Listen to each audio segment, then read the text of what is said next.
Good afternoon. I am Vanessa Thomas with the 12 o'clock news on the Street 919 FM, sponsored by the Sea Champion. In the headlines, the Education Minister expresses confidence that teachers will come out to work next month. Port of Spain city councillors warned the removal of the city's engineer. Government will save $89 million per year in interest payable on a loan taken by a past UNC government.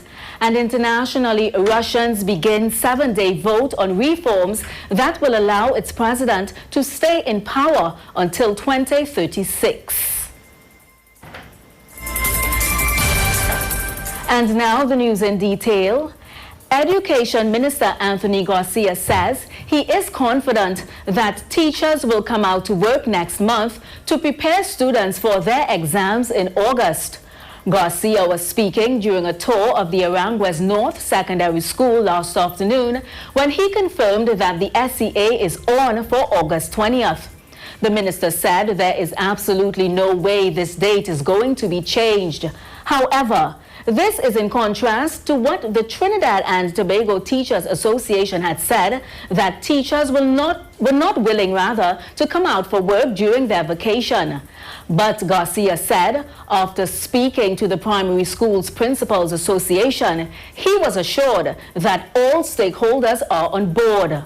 Garcia said there is an emotional bond that develops with a teacher and her students, and he is sure that teachers will not want to break that bond. Hence, he remains confident that despite what, teachers will come out to work. In other news, Port of Spain city councillors are calling for the removal of the city's engineer, Jason Lalas. They cite his laziness in the upkeeping of the city, naming potholes as a major issue. The call for Lalas' removal was first made 2 years ago in 2018. And now the calls are even stronger as problems in the city continue. The councillors also complain that Lalas is absent from numerous statutory meetings. They are upset that their initial call and vote of no confidence continue to be met with inaction. Meanwhile, Deputy Mayor Helen Morian claims that the Port of Spain City Corporation acquired funding to fix potholes and cut overgrown grass in Burgesses, but lost the funding because nothing was done. He says the city is now at a point where numerous issues and problems are backed up, and people who utilize the capital city have to face these problems. The government says it will save $89 million per year in interest payable on a loan taken by a past UNC government. This was announced by Finance Minister Iwer Tuesday while responding to a question posed by opposition Senator Wade Mark on a query as to how US $500 million raised in a recent international bond offering would be used. Iwer said the US $500 million included US $250 million to refinance a bond of the same size that was maturing this month. While the original bond was done at a cost of TT 9.75% interest rate, it has now been refinanced to a 4.5%. Iwer said that would create a savings of $89 million per year or $889 million over the lifetime of the loan. He boasted that the issue was oversubscribed by 290% within a period of 3 years and 45 minutes, all during the COVID-19 crisis.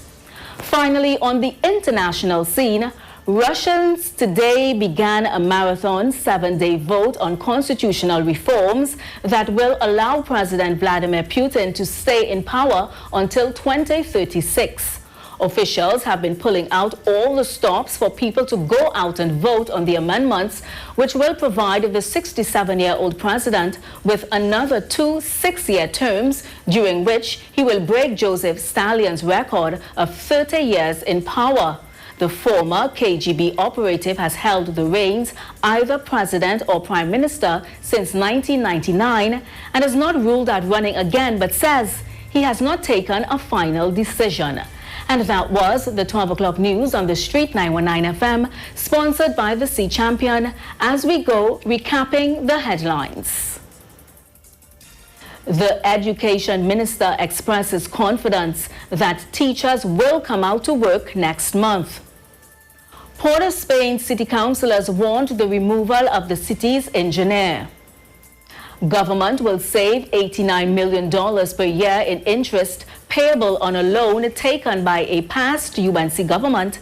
And internationally, Russians begin 7-day vote on reforms that will allow President Vladimir Putin to stay in power until 2036. Stay tuned for sport news coming up at 1 p.m. with Jason Shields.